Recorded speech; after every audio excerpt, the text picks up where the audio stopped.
You are listening to Beyond the Verse, a Star Citizen podcast. A show dedicated to Cloud Imperium games, Star Citizen, and Squadron 42. Whether you fight, explore, unite, and/or trade, we bring you news, updates, interviews, reviews, and analysis. So sit back, relax, grab yourself a pour of Radegast, and join us as we go Beyond the Verse. Launch sequence activated.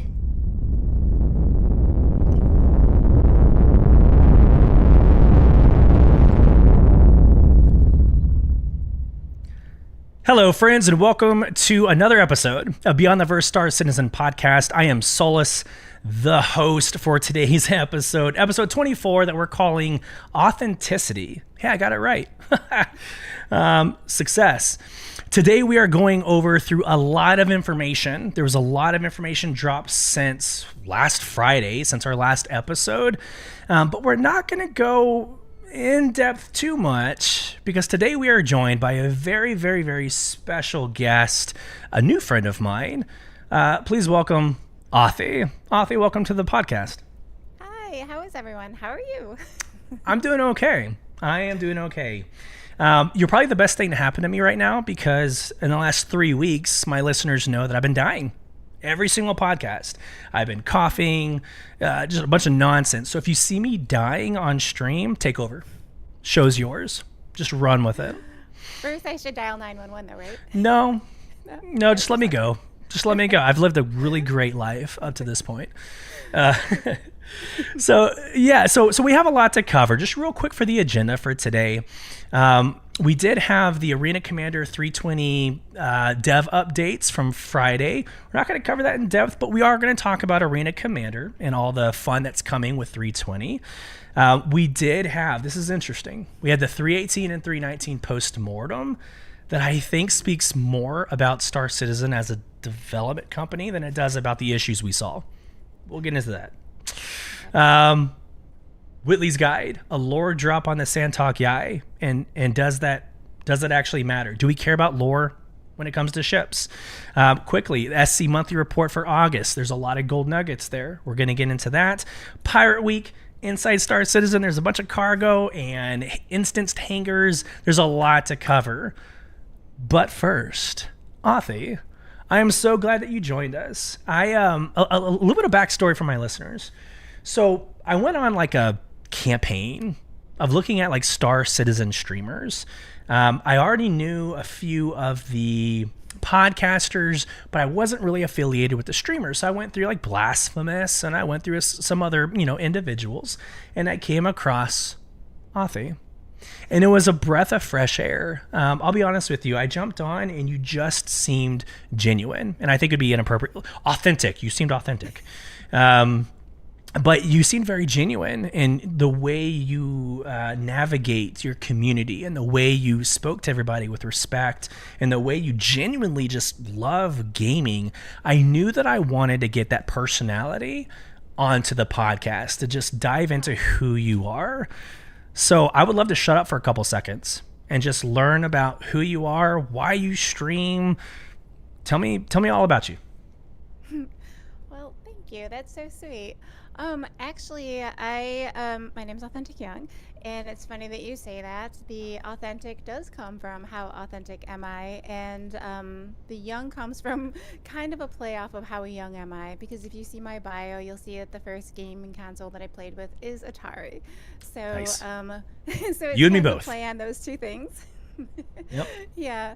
So that's where the name comes from. I grew up with 3 brothers and very competitive. We all played games, both console games and sports. So I grew up in a very competitive environment, and it was great. I've been a gamer all of my life, like since I was a toddler. I've been gaming. Probably the NES was probably the first time I really dug in and did Mike Tyson's Punch-Out! And Zelda and like those types of games. I got my PC, 486 was my first PC, and I played Diablo was my first PC game. Nice. And I was hooked. I've just been a gamer ever since. Yeah. And the reason I started streaming, oddly, was because of COVID. It turned out that before streaming, I'm a type of person, you might be able to tell from my personality, that I love to host events. So I'd have like theme parties and gaming nights and like all of these events that I would throw. And I just love throwing events and having community things to do. And as it turns out, when COVID hit, I kind of all the energy went inside, and that was not good for me. So I just had a friend who was like, you know what, have you ever thought about streaming? And I'm like, I always thought about being an actor. So like maybe this is something that I could do. And I love to entertain, and I love to like make sure that people are happy and comfortable when I'm throwing events. So streaming seemed like something really fun to try. So I tried it. It's much harder to read people when you're streaming than it is in a room. But it's a lot of fun. I've had a blast. The first thing I did when I got on was try to figure out how to throw a party, and I did on the 890. So it was good. Oh, that's a little bit me in a nutshell. The ship that should have won Ship Showdown, just to be very clear on that. We have no skins. 890 has no skins. Oh man, don't get me started. Don't get me started. My listeners know from a couple episodes ago, I unloaded a little bit on like, really, like the cutter of all ships, like really. Anyways, I digress. But you say like, you say events, and what's funny is I actually learned about you when I first responded to the 30 versus 30 versus 30 tank event. I'm probably like mislabeling that, but when that whole thing went down and the whole conversation sparked off about griefing and what does that look like in Star Citizen, like you were one of the three, like you, Smashly, and Blasphemous, right? Yeah. You three? Yep. Yeah. Yeah. Yeah. So we don't need to like take the lid off of that, and we don't need to get into that and give more clout than probably it deserves. But yeah, it's those events can either go really well, like a party on an 890 jump. I'm sure y'all had the time of your lives, or that happens, right? Where it's like crisis management. I agree. The funny thing that happened in I've thrown, like we have an annual Halloween party that's probably going to be happening soon, hopefully if we can line things up. Yeah. But we get a whole bunch of streamers, and we get about 70 to 80 people guests. It's like ladies' night on the 890 onto the ship. So we fill out a server on the 890, and it's wicked fun. Love it. But we've been griefed each time that we've done an event. We've never made it through the whole event. I'll write up a whole scene thing where we're going to do scene 1, scene 2, and scene 3. And I kind of feel bad because there's a lot of streamers that are in scene 3, and we never make it to them because we get griefed. And it's okay. Like it's just all content. It's fun. We all have a blast with it regardless. We throw parties, we avert danger. Like it's all part of the fun. So to us and the people that we group with, it's okay. Yeah. Well, and it's a problem you don't want to fix. And again, if y'all are interested, go back to the episode called Blasphemous and go enjoy that the conversation with Blasphemous. But you don't want to fix it, because if you create an instance within an instance and it's a controlled environment, you lose what is Star Citizen. You lose the community and the anything goes mentality. And we'll get into that here in a couple minutes. There's a bunch of things happening, right? Like in 320 we're excited about. But you don't really want to solve it. So you just have to accept it. It's going to happen. Gamers are going to be gamers. And unfortunately, it's the belly of the beast in Star Citizen. It appears. It is. It appears. Well, thank you for joining us. Again, so Beyond the Verse is strictly, or not strictly, it's very much a Star Citizen podcast, right? But we do call it Beyond the Verse because I love going into the other space genre or the other games that are, complementary to Star Citizen. So I guess my first question for you, Authy, is what is taking up your time right now? Are you PTU 320 and that's all you're doing? Or are you in any other games? Well, first I have to say, Star Citizen has my heart. It will always have my heart. I absolutely love this game. I do love it, but I do like other games as well. How dare you, traitor? I know, right? I'm playing a lot of Baldur's Gate. and I'm playing a lot of Starfield. I'm Yeah. having a blast with both of those games. I also play Magic the Gathering, but those are the games that have me right now. But Okay. Starfield, and I do stream Starfield, but I do not stream Baldur's Gate. Baldur's Gate is just for me. Yeah, So absolutely. I do that behind the scenes, and I love it. I played D&D all my life. I stopped a Yeah. 2-year campaign this January, Nice. and after 6 months, I did do a one-off with V, and that was amazing. But but in between that time, I wasn't doing any D&D. So when this came out, I was like, oh my gosh, my D&D fix! Yeah. It was just amazing. Yeah. So It's the yeah. worst. It's the worst thing to happen to me. Like the game came out and I bought more dice. I have like more D20s than I probably need. Like it was so stupid. Like I'm not gonna roll a physical D20 playing Baldur's Gate, Right. but why not? Why not? Exactly. And do you happen on these things keep coming up on my feed on Yeah. X. I like to call it. Yeah, X, whatever it but is now. whatever. Yeah. Whatever. Yeah. That people are doing like basically cosplay of like Shadowheart, and they're amazing. Like I don't know who these people are that are doing them. I'm Yeah. following though. I'm like, you, that is an amazing Yeah. costume. Like it is just so awesome to see Yeah. so much love for that game right now. Yeah, I think that's a so let's go that route. Let's go into Baldur's Gate. I would love to pick your brain on some thoughts you have on that IP and just the experience you have there. First off, September subscriber flare for Star Citizen is absolutely a flex on Baldur's Gate. Yes, it is. D20s, D6s, come on. You're not hiding anything, Star Citizen. I love it though. Absolutely. I'm not gonna lie. I love Yeah. it. On my the last episode, I'm like, I don't know what you're going to do with a plushie, like a D20 plushie. You're not going to like throw it at somebody and be like, ah, you're dead. I'm killing you. But hey, it's good for role playing. But who are you playing in Baldur's Gate? What character, what class? Are you playing in a group? Are you playing solo? I'm actually playing with a couple groups right now. My main group that I'm playing with, I play a drow, a ranger drow, and Nice. I do love it. I'm also, and then in my second group, I am playing a cleric. So I am playing kind of basically a Shadowheart? Shadowheart, but my own, Yeah. my own Shadowheart. Yeah. So, yeah, those are the two characters that I have rolled right now. Yeah. How about you? Are you playing? And do you Yeah, have a character? absolutely. Yeah, Baldur's Gate 3 is my when I just want to shut my brain off and get away from like, and again, I love space, but if I just want to like go to the fantastical world, Baldur's Gate 3 is it for me. In my opinion, it's game of the year, and we can get into that here in a second. But I think it absolutely deserves that title. But yeah, I've got two accounts, or two campaigns I'm playing. My solo is with a sorcerer. I love magic casting. I love the idea of level 1, level 2 spells, like the intricacy of it. But then with my group that we play, some members from the organization of Star Citizen, I play a fighter Dro. And I built that character specifically off of Drist from the Drist series, the book series. Ooh, that's awesome. Same everything, like hairstyle. Like I literally opened the book and went to the description of like, okay, he's got purple eyes, so I can assign purple eyes. Boom. He fights with 2 scimitars, so like I will pass out better equipment to keep him with 2 scimitars.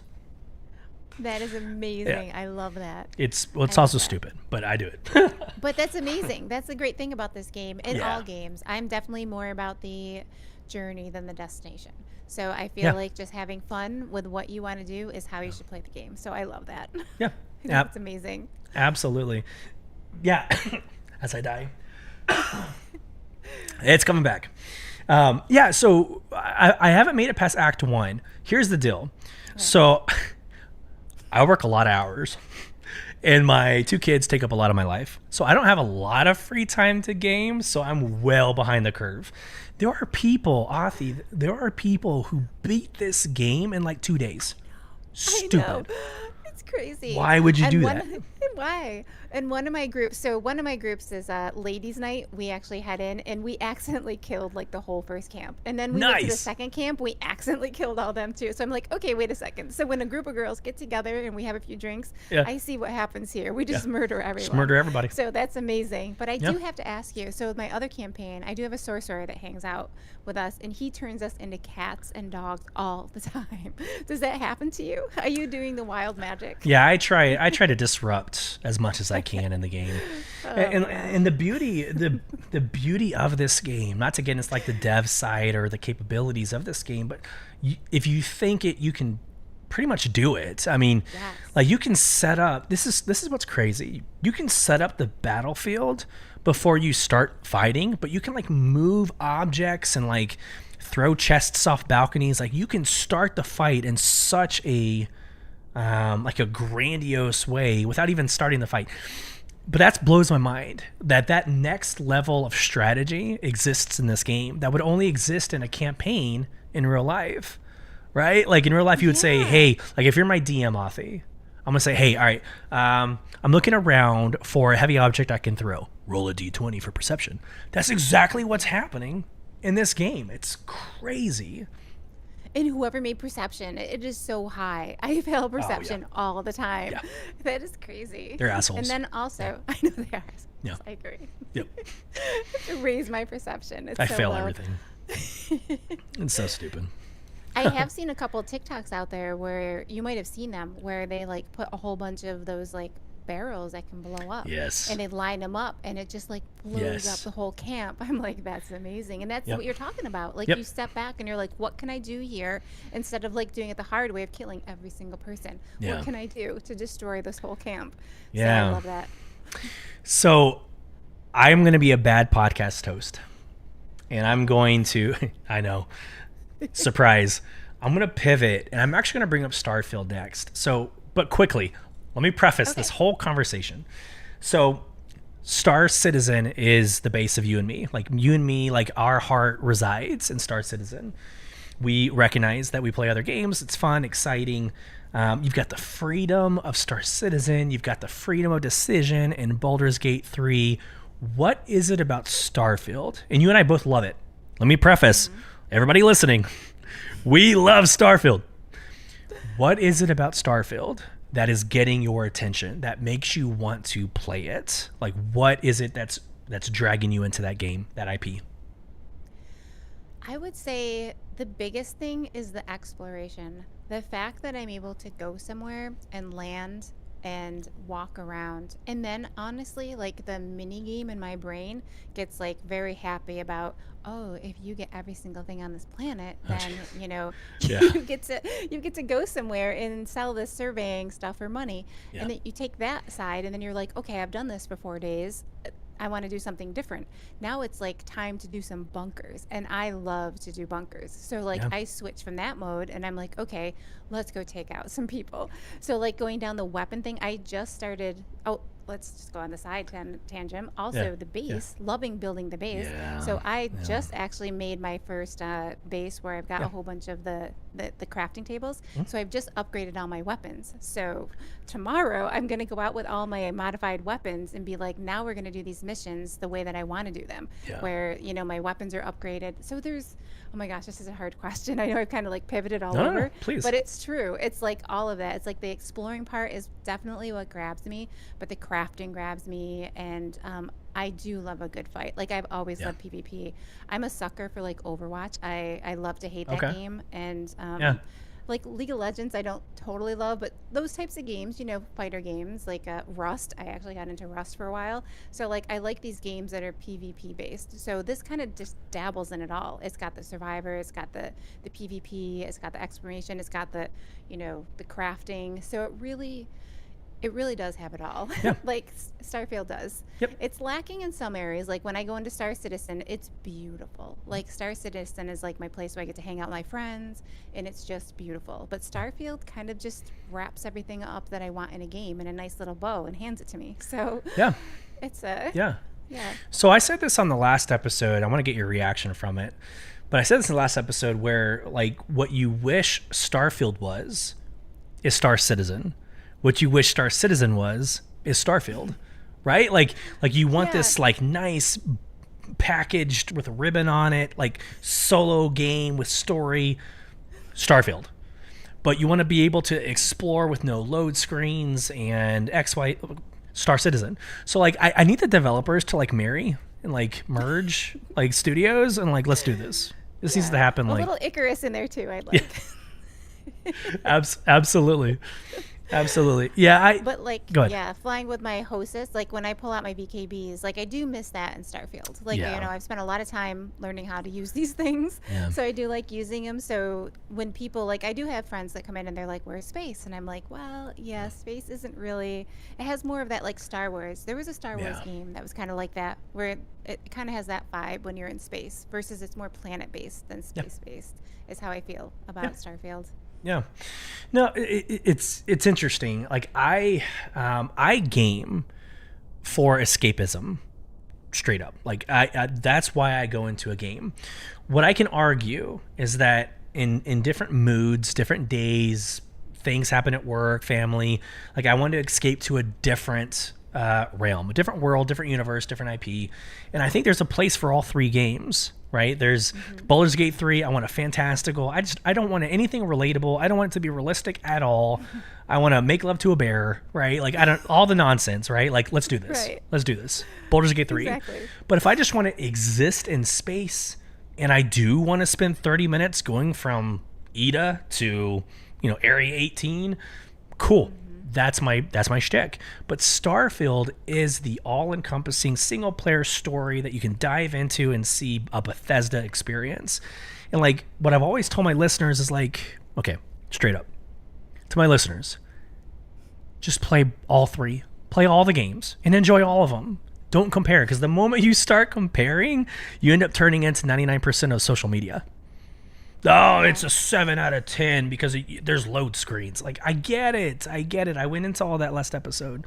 So I don't know. I'm glad to hear you say that. I can see it when I watch you stream. You seem authentically joyful when you're playing, and it's nice. It's a breath of fresh air, because if I do watch somebody else playing Starfield, it's always some nonsense about, oh, man, this doesn't happen in Cyberpunk. Well, it's not Cyberpunk. Like, what? Come on. So, anyways. Well, it's interesting that you say that you game for escapism, because I actually, when it comes to streaming, I absolutely love to stream, but gaming comes first. I've always been a gamer. I always will be a gamer, and I do the same thing. I hop into these games, and I want to escape and have a great time. It's not necessarily escaping, and I don't think that's exactly what you're saying either. It's more like you just want to enjoy what is given to you in this realm. Absolutely. So, like, hopping in is I don't know. Yeah, I think I basically said it. Like, just hopping in is just wonderful, and enjoying what the game has to offer. Yeah. Yeah. Absolutely. Yeah. I mentioned Cyberpunk. You mentioned Magic the Gathering. So just quickly, like, Cyberpunk's my game if I want to go and I just want to F stuff up. I want to go. I want to cause some mayhem, chaos. I talked a little bit about it in the last episode, but like, pulling out like a pistol and aiming it at somebody and just watching the entire community just fall apart. Police are being called in. Like, it's Grand Theft Auto, but it's like a futuristic version of it. Like, that's another like realm I like to escape, because you can literally do and choose to be and do anything in that game as well. But I don't want to detract from the conversation. Like, Starfield is amazing. It's fun. I'm glad that we're playing it. My question for you is, why Magic the Gathering? That seems very like segmented. Like, that doesn't really fit into the bucket that you were talking about. So why Magic the Gathering? I've always played Magic the Gathering. I used to do it in person, like with actual cards, and then over the summer I was introduced to the digital version. Oh, yeah. So I don't have very many cards at all in the digital version, but I am working on trying to get Mythic. I just need to get up there, so I feel good. Yeah. I don't know. It's something, I just like card games. I've always liked card games. I like the competitive side. So like I mentioned earlier, I grew up with brothers, so we would compete with a lot of things, and this was one of them. And so I do have a lot of old Magic cards from an era where you used to go to tables. And there's actually a place near where I live where you can go and they have tournaments and IRL. And when people come to visit, which, to sidetrack, these people that come and visit me, I have met on Star Citizen, and they became my friends. Yeah. So like, now they come to my town and visit me, and we go out together to like these bars where we play Magic the Gathering. And you know, that's something about Star Citizen that no other game I think has ever brought, and that's like groups of people together and actual really close friendships. Like some of my best friends in IRL right now are people I met in Star Citizen. Like it is just amazing. The community is amazing. So It really like, is. Yeah. yeah. Yeah, and I would lie to you if I tried to guess which episode, but I had Joran on, who was the founder. Oh, Windows updates. Classic. We're doing this live. Joran, who's the founder of Bar Citizen, right? Him and his group. And I had him on, and the way he was talking about Bar Citizen, how it came up, and how it came to fruition, was a very interesting conversation.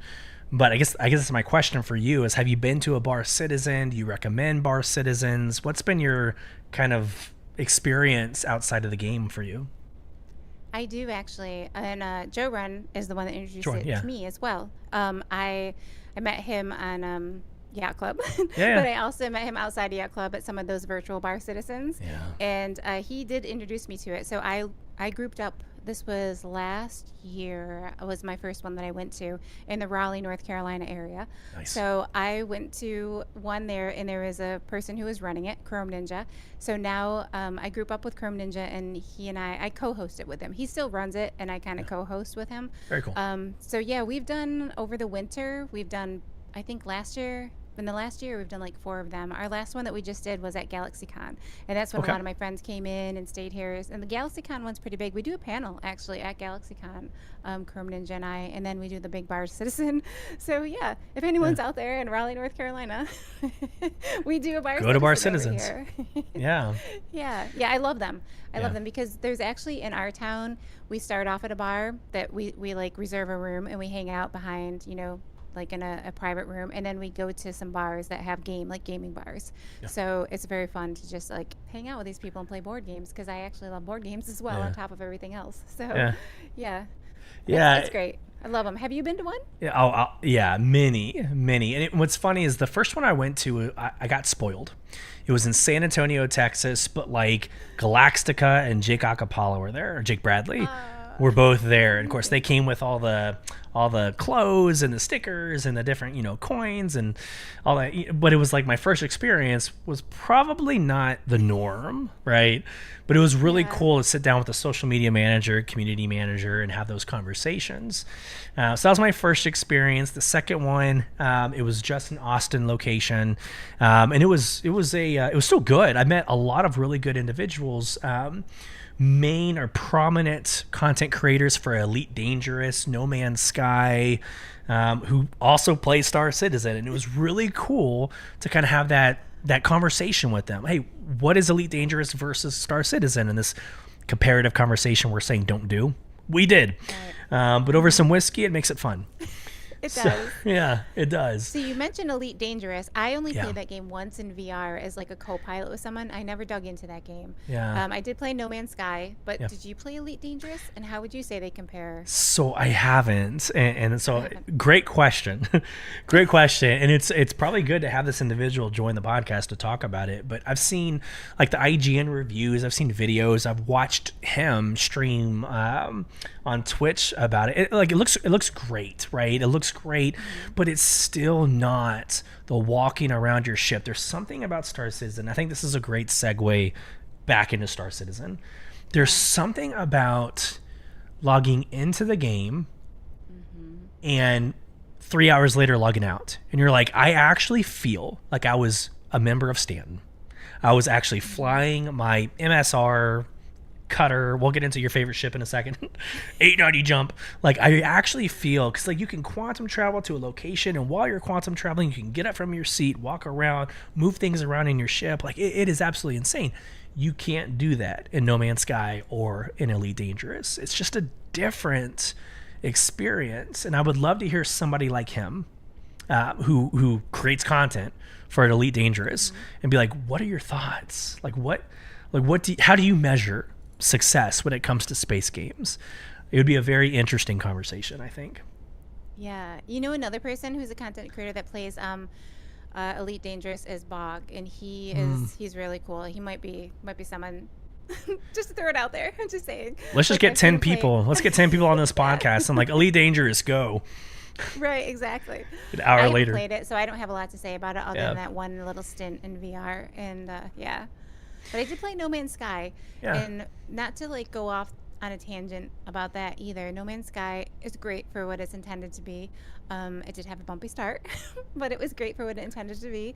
And but I really do feel like Starfield kind of, I don't want to say, I'm just going to say it. It really merges Star Citizen and No Man's Sky, what they both positive have to offer, into, you know, an area that I really enjoy. Like, I love the exploring aspect of No Man's Sky, but they never really had enough, I don't know, to grab me. And I didn't love the graphics, honestly. But the graphics are great for some people. Like, it's really great for some people, but just me personally. Like, I like Star Citizen graphics. 100%. So Starfield is like, it's far enough, it's close enough to Star Citizen that it's really capturing me. Like, I'm excited to get back in, and I haven't felt this way since World of Warcraft. I'm gonna say it. Ooh. So yeah. That we don't need to go down that path. 3-letter acronym, which is a 4-letter word. World of Warcraft. Yeah. So it's funny. Just quickly, when I first started PC gaming, it was Wrath of the Lich King, World of Warcraft. Yep. Played way too much of it. Got burnt out, right? Like, I was like the best tank. I was like a warrior tank, and like, but I was like the best of the server, like in like a very competitive guild. I burnt myself out. Like, it was way too much. So anyways, I recognize what you're saying here. But so let's segue. I think this is a great segue into Star Citizen. Let's talk about the latest information for today. So, Pirate Swarm. I think that is what everybody's talking about. Let me first, I owe this to my community. I'm sorry. I lied. I lied to you. I was wrong. So this morning I sent out a tweet, and it has like 3,000 impressions. The thing went like quote unquote viral to Star Citizen norms. But I sent out a tweet. I was like, look, it's Pirate Swarm. Happy Pirate Swarm. And then I said, like, I fully expect 320 to drop today. Because Arena Commander has the new Pirate Swarm. So I'm thinking, what a perfect time. What a perfect time to drop 320. Because people are going to get into 320. Arena Commander 2.0 has a new Pirate Swarm. They're going to get the new badge, the new everything. So I went on a limb and was like, 320 is dropping today. Jake Bradley got into that thread and was like, just to set expectations, no. It's not. So to the podcast, they're going to release it to more waves. So 320 is now available to more waves in the PTU. But no, you're not getting 320 today. I am sorry. I have to tell you something. Yeah. Okay, I saw that tweet. Oh, no. And I've been wanting to do a port O walkthrough. I did an older one like in July, but my setup wasn't correct because I was moving my stuff around. Yeah. So I was like, oh my gosh, I have to do that today because if I don't do it today, it's going to be gone. So I actually I made sure that I did it today. So I actually recorded it today. It's not going to go live for a little bit, but I recorded it. So thank you though, because now it's done. Wait, so you're welcome. For that tweet. You're welcome. I also feel like shit. That right off the list. Man. So the same thing happened with Ship Showdown. Hold on. The same thing happened with Ship Showdown, where I had this like beautiful mind spreadsheet that calculated all, it predicted the future, changed lives, solved world hunger, all this weird crap, right?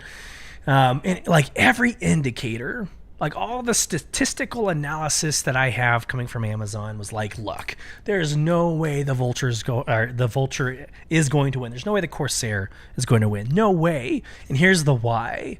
And so I went on a limb that morning, was like, I'm going to go and call it. I'm calling it in favor of the Vulture. Solo ship, salvaging is live. Exploration theoretically isn't live. I was wrong. Clearly. Like badly wrong. Yeah. But it seems legit. It seems like it would have gone that way. It sounded good. My podcast sounded amazing. Had numbers, but it was wrong. It was absolutely wrong. So back to Pirate Swarm.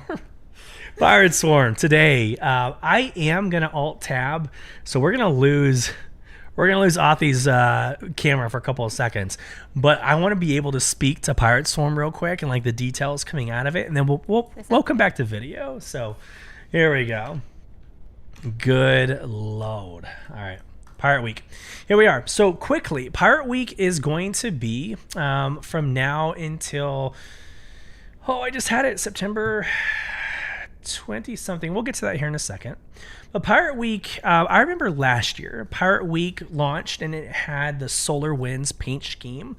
It offered Pirate Swarm, which you could go into Arena Commander, and if you finish it on multiplayer, so a little bit of a PSA here, can't do it on solo, but if you do it on multiplayer, you get access to purchase the Gladius, the Pirate Gladius, and the Pirate Caterpillar. So I remember it being a really awesome experience, and I remember being kind of like heartbroken because I thought if you got your badge, you would just get the 2 ships automatically. But no, it just unlocks the ability to pay for it.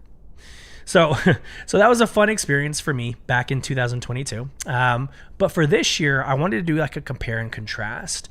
So on that infamous tweet that I have already apologized for, I called out what 2022 brought, but let's get into 2023. And Authy, I would love to hear kind of how you feel about paints and the ship offers and etc. So here we go to the article.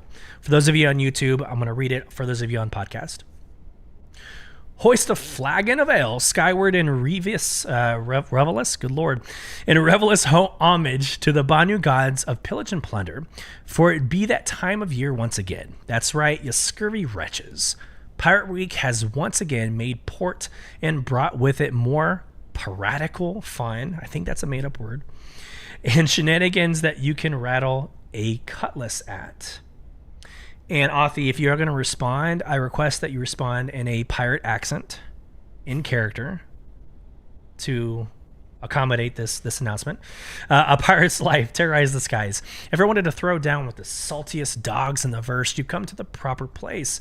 Whether you're a lone wolf or looking to start a crew, you can arm yourself and your vessel to the teeth and start stalking the outskirts of Stanton. Or maybe you're the type to walk the lawful path of righteousness and destruction, keeping the space lanes free and clear. Either way, you need look no further than Pirate Week for a heavy dose of action. Clearly, I can't read pirate talk because I'm all over the place here. So quickly, there's Swarm on the horizon. That is the Arena Commander Pirate Swarm. Awesome. You've got the Under a Black Flag Special Edition ship paint. So for this year, it's called the Meridian. So I'm going to love to hear Authy's response to the Meridian paint. But it's essentially like a shiny metallic metal, whereas last year was like a metal with a highlight of like reddish orange. So I'd be interested to hear how you think there. And then kind of like last, the community contest, it is a screenshot contest, but it's behind a quest line. So a little different from last year, but you can follow a quest line that takes you to Klesher, and ultimately you end up earning a kind of an alcoholic beverage. And the screenshot contest is that. Take a screenshot with that item you receive at the end of the contest. Really quick to wrap this up. There is Jump Town happening as well. And like every other event, they're dropping 18 vehicles in the pledge store that goes, I'm going to read through these very quickly. 18 vehicles, the A2 Hercules, the Ares Inferno, the Ares Ion, Avenger Stalker, the Avenger Titan, Avenger Warlock, C2 Hercules, the Caterpillar Pirate Edition, the Cutlass Black, which I still would argue is probably the best ship in the game, the Eclipse, which is the most sexiest ship in the game, the Gladius, the M2 Hercules, the Mercury, which probably should have been in the Final Four, the Pirate Gladius, Vanguard Harbinger, Vanguard Hoplite, Vanguard Sentinel, Vanguard Warden, which I absolutely hate, and back to the A2 Hercules. So let's get back to the video. Please tell me it's now working. It's working. It's working. It's working. Good God. Okay. So I can't read pirate. We've established that. It's very difficult for me. What are your thoughts? I can't either. I am so bad at pirate. Be like, Yeah, you're not in character. I'm very disappointed in you. I don't even know how to be pirate other than like, hey, Arr. I don't even say arr. You know what's funny? I like. In the back of my mind, I'm like Johnny Depp, right? From like Pirates of the Caribbean. Right. There's no, I could never emulate somebody like Johnny Depp. Pure excellence. Yes, I agree. Oh my gosh. So, So I'm what gonna are be your honest thoughts? with you. Yeah. When it comes to Pirate Week, so last year I was I missed Pirate Week because, well, my brother was getting married. So Congrats. it was like this huge, yeah, it was this huge event where we went out of state and like it was a big thing. So yeah, I was gone basically for the month of September. So I missed Pirate Week. So this is my very first Pirate Week. And the paint, like you mentioned, I love metallic paint. I think it's amazing. I do think there should be a little more like rose colored or maybe a little purple. But I do like the metallic paint because it does like it like reflects, you know, wherever you are. And I hang out a lot in Orson, so the colors are beautiful. So I can get behind that paint. When it comes to mission, I'm gonna go ahead. Let me ask you this. Like I want to pause you real quick. So I tend to overthink paint. And so for the last Alien Week, I made the comment on one of my podcasts. It was too colorful. Like aliens are like killing humans, right? Like it's supposed to be violent and dark and dreary, but you have these like pinks and greens and like, you know, it didn't like, I don't understand that. So I have a slight, maybe not as like dramatic as that event, but if you're a pirate and you're trying to like sail in darkness and behind like the curtain, do you want shiny? Like I feel like shiny would kind of give your position away. Is it appropriate, quote unquote, for Pirate Week? That's a solid question. I can see where if you were the type of pirate where you want to be in the shadows, you should have a darker ship. But if you're in the type of pirate where you are very you're very confident. You're like, I'm coming for you. If you're Johnny Depp, you're gonna run or or you're gonna die. Like you have to pick one of those choices. You would come in the metallic ship, I guess. Yep. So yeah, I could see either way for sure. Yeah, the darker ships would be cool. In the alien stuff, like it's very hard to say. Like as a human brain, you might think if they're dark and evil, they might have a dark ship. But in an alien brain, maybe purple is their violent color. Is their violent color. Show more purple. Yeah, that makes a lot of sense. Get them with this gold. Yeah. I feel like Johnny Depp Pirates of the Caribbean would be a shiny metallic silver. So maybe they're onto something. I'm sorry, I interrupted you. Keep going. Oh, the last thing I was going to say is I do like the mission idea. That seems like it's very cool. I like that they're trying to pull the community together, take your picture, send it in. I do like that they reach out and do these community events like this. And that's one of the things that shines with Star Citizen is they do pull the community together. And I like the idea that they're putting missions out there. So I like that. I think it'll be a lot of fun to go on this mission with my org. So yeah, absolutely. I'm excited. It also gives direction to griefers to go and exploit those holding alcohol. Not speaking that to existence, but you know it's going to happen. So it is, No. It's bound to happen. As I die from coughing. So I'm excited about the Pirate Swarm. I'm excited eventually when 320 drops. Clearly, I don't know. But when it does drop, I think it'd be interesting to see what changes, like what dynamics or how that really does impact, the path to get your Gladius, the Pirate Gladius. So I think it'd be interesting. I wish it would have happened today. Like for those of us who already have like the badge, it would have been fun to kind of like pursue and knock out. But it looks like maybe next year is the next chance to get to get your next badge. I like the colors. The color scheme's fine. I don't necessarily understand the 18 ships that dropped. So like an A2 Hercules. So for those of you listening who might not be familiar, an A2 Hercules is like your bomber. It is like the bomber of Star Citizen. Drops nuclear bombs and a pretty big grid square. I don't know if a pirate would be flying an A2 Hercules. Maybe not. I don't know. Well, I have to raise my hand. Yeah, please. So I think that for a lot of the events where we've been all taken out, it kind of has been from a bomber. Yes. So I think they tend to like to nuke people. Yeah. I think that some of the pirates, there's a difference in my opinion between pirates and griefers. But I do think that pirates, I agree with you. Like, I don't think pirates should be necessarily using this, but I could see it being useful for certain situations. Yeah. Well, I'm also overly ridiculous because, like, I only think a pirate would fly like a Cutlass Black with the skull and crossbones on the side. But like, that's it. If you're a pirate, you're not flying a freaking Eclipse. Come on, get out of here, right? Right. I'm overthinking this. I always do. No. But I love that because did you hear? So I used to rag on Drake a lot. Like I used to pick on Drake. Like he used to be the bottom of the barrel for me because they don't have bathrooms except for the red. The red does have a bathroom, but they don't have bathrooms. Yeah. But someone told me that the Drake. So I was like, okay, to back up a little bit, I'm like, okay, I'm gonna have Drake Day, where I'm just gonna take Drakes out and like get to know Drakes and see if I like them. What a boring day. I walked around. I know it was kind of boring, but the landing gear was amazing. So whoever did the landing gear on Drakes should get a raise at CIG. That's fair. So you probably heard, but I learned this on Drake Day, that the landing gear on the Cutlasses are actually claws. They're meant to land on the ship and claw into it. So the pirates and the red and the blue, can you just imagine like throwing a party and just hearing that land on your ship and just claw in? I just got a whole new respect for the Cutlass when I learned that. So it's a little tidbit I'd like to share. No, that's awesome. Yeah, no, that's awesome. I think they've done the most. I have no anecdotes to back this up. I think they've done the most like cosmetic work on Drakes, like the VTOL. The VTOL engines, like the way that both Corsair, the wings and VTOL work on the Corsair, the Cutlass, like there's probably more aesthetic. There's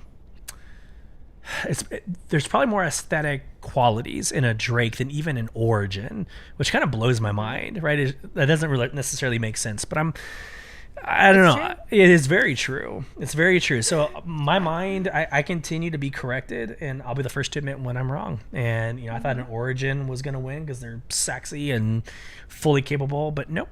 A cutter went almost to the final rounds, and I'm okay with that. Yeah. I'm okay being wrong.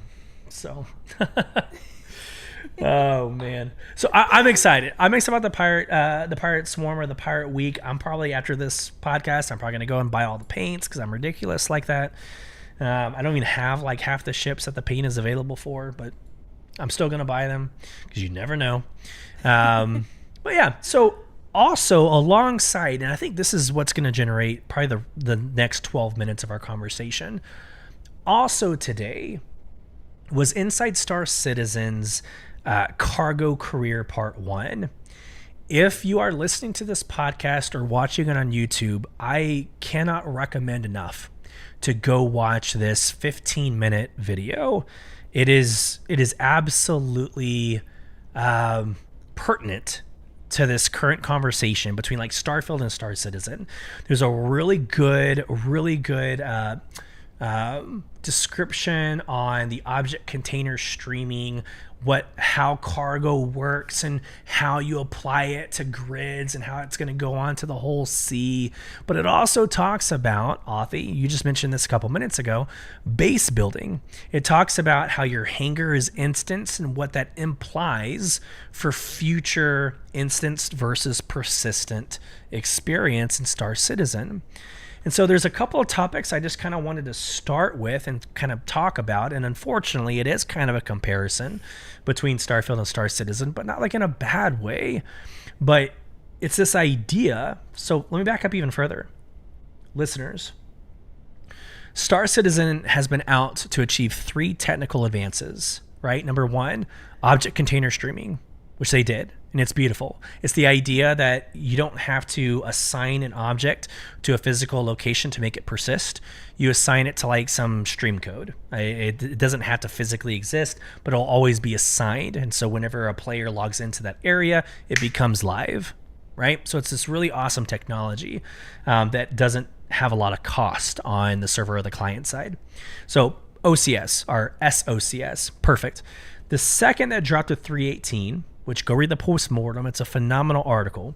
But the second is persistent entity streaming, and that is the technology, even beyond server meshing. That is the technology that everybody is super excited about. And Authy, I will shut up in a couple seconds. But persistent entity streaming is the idea that if me and Authy are on the same server. I can take an object, a box, a container of some sort. I can put stuff in it, and I can take that to a random grid location on a random planet and drop it. 3, 4, 5, 6 days later, hey Authy, I dropped you a present on this planet. Go check it out. She should be able to fly to this planet, fly to the grid location, and find the box, and be able to interact with it and have it, and be able to put it into her inventory. PES is live. It's live. And so this video, this 15-minute video, talks about the next layers of PES and how it applies to cargo handling, and ultimately how it handles to your instanced hangar, which everybody's been asking about. I want my damn hangar. I want a base build, right? Like I want to decorate it with all the signs and paintings, and right. So I'll stop here. But first off, Authy, were you able to watch the video? Were you able to see the Inside Star Citizen, or maybe not yet because it launched today? I watched a little bit of it. I didn't watch all of it, but I did get a little understanding. I did hear that they were talking about. I have some questions too. Yeah. Like they were talking about how you're going to use a tractor beam. You would like come down. You would land. I'm guessing like with your MSR or something, and you would go in and you'd use a kiosk and like pull it up and use a tractor beam over. Yeah. So then, but then I saw another video that was showing the whole sea, and it was like going up to like a port, and it had like a blue square, and they were going into the blue square. And adding it. So I didn't know like how those two things tie together, if it's because the whole sea has the outside cargo where the MSR has inside. Because to back up for one sec, I have to say my favorite gameplay right now is taking, like I'll go out with the org and we'll have a group of people have with like vultures, and I'll come in with my hull A, which we did take out a hull C previously, but we can't do it with this. But so we're using the hull A for this one. And we go and we take that cargo and we snap it onto the hull A and then go back and sell it, go back, you know, and that's a really fun gameplay. With the hull C, I don't think you can do it because the cargo size is differently. Is different size. But do you have any more information on that kind of stuff? Yeah, the way they talked about it. So first off, it's kind of two different conversations. They were talking about hangars being instanced. So whenever you call to ATC, so you approach Seraphim Station, when you approach Seraphim Station and you hail Seraphim Station, they're going to say, all right, here's your hangar. It's in this whatever bay. When you land and walk into your hangar, it's going to be instanced in the sense that however you left your hangar is how it's going to experience. Like that's going to be your experience. And in that time, you can invite friends over, right? So there's like a hangar and instanced conversation, which is about 7 minutes of that video. The other 7 minutes is what you're alluding to. The other 7 minutes of that video is like, okay, so we already have grid, what do they call it? Grid snapping of cargo, where you can go onto an MSR and you can lock, cargo onto grid squares into your garage. The idea is that when you go to these hangars, or you go to these, I'm gonna call it warehouse for lack of a better word, but when you come to these like cargo holds, you're able to like physically get out of your ship, use your tractor beam to pull the cargo that is necessary. Like Seraphim Station, it's hanging out, on the as I die, it's hanging out like in the like the 18-wheeler Connaxes that are attached to Seraphim Station. You're able to go there, use your tractor beam to pull it off, and then put it onto your ship.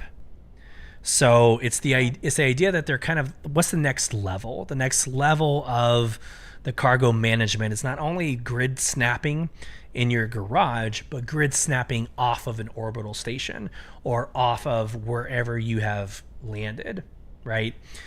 I love that. Yeah.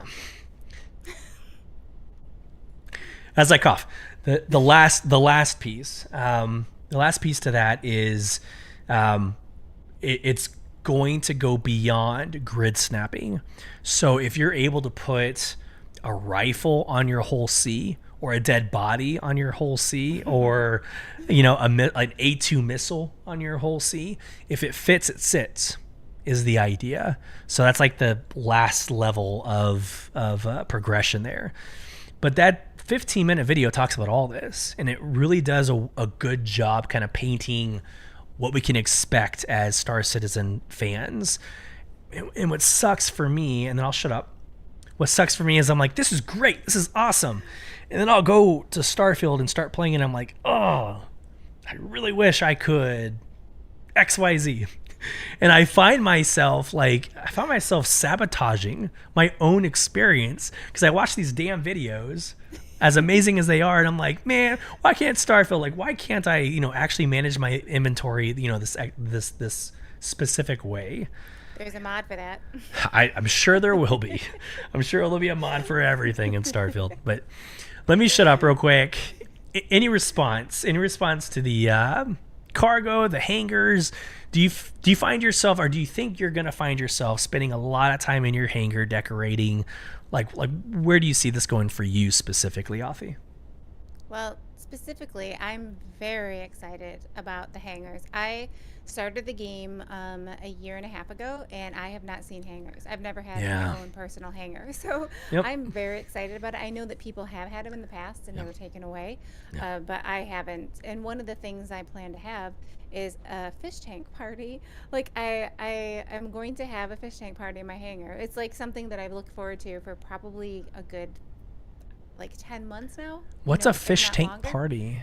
Okay. Tell me more. Okay, so basically, if you use my referral code, you get invited to this VIP fish tank party. And I can't guarantee that there's going to be fish in it because I don't have any fish. So it's kind of like this thing where I'm going to get fish over in Pyro someday, and we're going to take the 890 out to go do and get this fish. It's just this whole thing. But Got it. and I'm not going to have river fish in there. Like, we're not going to have any kind of they're going to be exotic fish. But the point is, I'm going to have a fish tank party. Okay. And you have a VIP pass. I will send you a VIP pass. Yes. You get into the fish tank. I've made it in life. Dress up. You have to dress up. I will dress up. Fish. Absolutely. Whatever outfit you can wear in the game that looks like a fish, because you will win something. The more fishy you look. Can I be like this stage right shark? Was it stage right shark, stage left shark? You have to find the outfits inside of Star Citizen. So good luck. Yeah, it's not gonna happen. Good luck. Yeah. So Very once cool. I'm excited for that. Yeah. Yeah. So the hangars, kind of like Levski. So many people have said so many positive things about it, and I never got to experience it. So I'm excited to see that as well in the future, because apparently it's coming back at some point in the future. Yeah. So yeah, the hangars I'm excited about. The cargo, I love. Like I mentioned before. Yeah. I've been having a blast taking the Hole. So for my birthday over the summer, my org bought me a Hole, which I have to thank them for. Oh, cool. They were so nice of them. So I do have a Hole, and it's my second MISC ship that I have. I have all of the Origin ships, and MISC is my second favorite ship manufacturer. So, but the point is, I love that Hole, and I'm excited about the Hull C, but I don't like it as much as I like the Hull A, oddly. Like, there's some things. It's cool, and I do have to give it some more time. I only spent a day with it, but I feel like it's kind of missing captain's quarters. It kind of feels like it doesn't have the exact. It's got some things that are missing, but I do have to spend more time with it, so maybe I'll fall in love with it. Sure. But I do love my Hull A. Yeah. So. Yeah. Yeah. It's an interesting jump to go from Origin to MISC. Like it's interesting. Yeah, when I started streaming, so I would go out in the mall every weekend with Riprod. Riprod and I would go out in a mall every weekend, and I would gather all this money that I could gather. And then during the week when I was streaming, I would go out with my Origin ships, and I would party and have a great time. But then the weekend when I wasn't streaming, I'd put on my beanie, get my hot cocoa. So I have these fond memories of just hanging out and mining. And so then I got a Prospector. And after the Prospector, I was like, I do have this party girl vibe, and I have a lot of Origin ships, but I also love the industrial side too. Yeah. I love the Vulture. It's my first Drake ship that I bought. I do love that ship, and the Prospector is amazing. Yep. Yeah. And I used to, like I said, I used to pick on Drake a lot, but since the Corsair and the Cutter came out, I actually recommend the Cutter sometimes. Yeah. I'm like, I ask people, what do you want? I'm not going to recommend an Origin necessarily, because what do you want in the game is what's important. And the Cutter is a great ship. Yeah. And the Corsair is a great ship. 100%. And I hate that you say that, because I'm in full agreement. Like, the two best ships to start with are either the Cutlass Black, Drake, or the Cutter, Drake. Yeah. Like, I don't know. I would never recommend an Origin, as much as I love Origin, and I wholeheartedly support that as my favorite vendor or manufacturer. I would never start with an Origin, but that Cutlass, or the Cutlass and the Cutter, phenomenal ships. So I don't know. I'm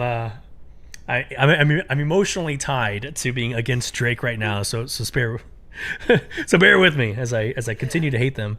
But they are phenomenal ships. I would recommend anybody right now, especially during Pirate Week, to go out and get the Cutlass Black and put that skull and crossbone on the side. It's a beautiful, beautiful, beautiful ship. So, It is. well, Authy, we're at time, and I want to be respectful of yours, respectful of my listeners. But before we really disconnect, I have I want to fire some questions off at you. So. We already typed your number one manufacturer, Origin. Origin. What's your least favorite? It used to be Drake, but it's not anymore. I'm gonna have to go with I'm gonna just say Anvil. Anvil? Okay. Yeah. So you heard it here. It's still Drake. Just be very clear with my listeners. Of the 4 starting locations, what is your favorite starting location? Which I already know because I watch your YouTubes, but. Orison. Yeah, Orison. Every time I wake up, it puts a smile on my face. I just did a walk through Loreville, and I tried to keep a smile on my face the whole time. It was so hard. Yeah. Like anyone that starts off there, I don't know how you start off in a positive mind frame, but I love to hate that place. So it's great. They did an amazing job making me hate it. So. Yes, and because of the new graphics, I hate it more beautifully. Yes. Is that accurate? Yeah. No, I'm right there with you. So I usually pick the starting location wherever the latest updates were. So I will pick Crusader because of the Seraphim Station for the next drop. But I agree with you. I think Orison is it's Cloud City from Star Wars, right? It is. It is. I can't say no to it. It's either that or Area 18. So okay. Favorite game loop? Favorite game loop would be taking the vultures out and me being taking the hull A and actually tractor beaming and snapping them on and then bringing them back. And then during lull times, doing shady drug runs. You're one of those. Well, no, just going to a post while everyone's trying to gather more salvage. Yeah, that's my favorite loop right now. Nice. I love bunkers too, though. But they're too easy. Yeah. They're too easy right now. Yep. 2 more. Favorite alien race? You don't care. I'm gonna have to pass on this. Aliens. One. Yeah, I don't have. Yeah. I can't answer that. That's a safe answer. So I like the Banu because they're ridiculous. They're silly. The lore behind the Banu is hilarious. If you ever want to get into some really fun stories. They have great ships, though. The marketing phenomenal on those ships. are beautiful. Absolutely. But I love that the first Banu we met was Jerry. Of all the names, Jerry the Banu, hilarious. I love the Banu. Last question for you. Okay. What are you looking forward to the most in Star Citizen? The most in Star Citizen. Oh my gosh. It's a layered question. That's a tough one. I would honestly have to say I love exploration. So I tell people, I get the ship names confused when they're not out yet, but there's a huge ship where it's got little balls on it where they're you can go and base Endeavor build with this ship. I think it probably is the Endeavor where I tell people, okay, what we're going to do is when this comes out, we're taking a month off or 2 months off and we're just going somewhere with this thing and just base building. So so something I always ask people is, do you like The Expanse? Do you like Star Trek? Do you like Star Wars? Do you like Battlestar Galactica? Where are you coming from? Tell me what your favorite is. And mine is Star Trek. So you can get a sense of the type of person I am for that being my favorite. I love all the other ones. Yeah. But Star Trek is it's where my heart is. So exploring is definitely amazing. But I also love a good PvP fight. Yeah. And so that's me in a nutshell. So I'm right there with you with Star Trek. Exploration, yes. But I'm looking forward to the Javelin and holding organization parties and events on a Javelin. Because that's Star Trek to me. It's you live and operate off of the Enterprise, right? Exactly. So to me, it's I can't wait for that moment where we're literally in the middle of nowhere. We've quantum traveled from Pyro to Stanton. We've stopped halfway. don't know what the hell's going on, but like that's where we're living. That's where we're going to be for the next, X number of days. But I'm right there with you with Star Trek. I think that's how I'm approaching the rest of Star Citizen as well. Are you in an org? Because our org is actually, that's one of the things on their list, is having a javelin and running with it. I have an 890, but that's part of the crew. Yeah. But yeah. Yeah. Oh my gosh, that's amazing. Yeah, I mean, you're able to be a part of 5, and I only have the 1, right? So yeah, I've got Soul Provision, which is a bunch of us content creators, part of an org, but we're not really doing anything right now because we're waiting for Pyro, right? So why do anything if it's just going to reset at 320, 321? So a lot of us are kind of stagnant or kind of holding our pattern until Pyro. But once Pyro launches, we're going to go crazy. So it's going to be so fun. I know. But for me, just to answer that question, then we'll wrap up. For me, that's what I'm looking forward to most is Pyro. I think that's going to be the first opportunity where we see Stanton 2.0. We get to see where the future of the game truly is going. Because what they do with Pyro is going to imply what they're going to do with every other system. So I think it's going to be interesting, where that goes. I agree. And I want to touch base, if I can. Yeah, please. Just super quick. So I actually played Eve for a bit as well. And how'd you like it? Things that I liked it. Yeah? I like some of the, okay, so the things I didn't like was the fact that you spend so much time on your character and you are the ship. That was the big thing that drove me crazy. I just wanted to walk around my ship. Yeah. Just let me see my ship. So, but some of the things I did like was, it was kind of scary to go out and mine. It was hard, you would get killed if you went out and mined. And I kind of like that. So Pyro to me, I kind of in my mind feel like it might be Eve, where not Eve, but kind of that vibe of it's going to be hard to do this because it'll be scary and people might attack you, and so that's where my brain goes when I think of Pyro. I'm like, that'll be amazing if it gets very difficult where we have to really watch where we're going and make sure we have fighters with us and all of that stuff. I hope this game becomes and is kind of already is right now, but I'm very excited for the future and what it is right now. So I love that you're saying that with a smile on your face, because I legitimately still have fears of walking. So the other day I'm halfway between Crusader and Hurston, at the Sun at Stanton. And I'm in my Corsair, I'm exploring it. Because they won, the ship showdown. I'm let's take a look at it and let's do a little TikTok on it. So I'm walking around it. I open the freaking side hatch and it's space, and a little bit of me died inside. I'm oh my god! It's weird. I can't explain it to my listeners or viewers. It's the weirdest thing to open up your garage and it's the abyss of space in a video game, right? But you are let's celebrate it. Let's die while we're mining. I don't know. It's a little extreme, Authy. I'm learning a different side of you. Yeah, I've got two sides. Yeah. I know. Let's wrap this up before it gets too scary. Hey, Authy, thank you so much for joining us on Beyond the Verse Star Citizen podcast. Really do appreciate it. Phenomenal conversation. I couldn't have wished or expected anything different from you. So thank you so much for joining us. Oh, absolutely. Thank you so much for having me. It's been a blast. This is amazing. I had so much fun tonight. Absolutely. So for those listening who might not know where to find you, how can listeners and viewers get more of you and your community? You cannot. Cannot? Just kidding. Nope. Private, shut down, can't do crap. Let's go. We're full. No, actually I am on Twitter. Let's see, Twitch, not Twitter. Oh my gosh, I'm on Twitch. They're all the same. Yeah, exactly. Let's see, Monday, Tuesday, Wednesday, and Friday and Saturday, usually 11 in the morning, and then at night I play Star Citizen on Monday and Tuesdays.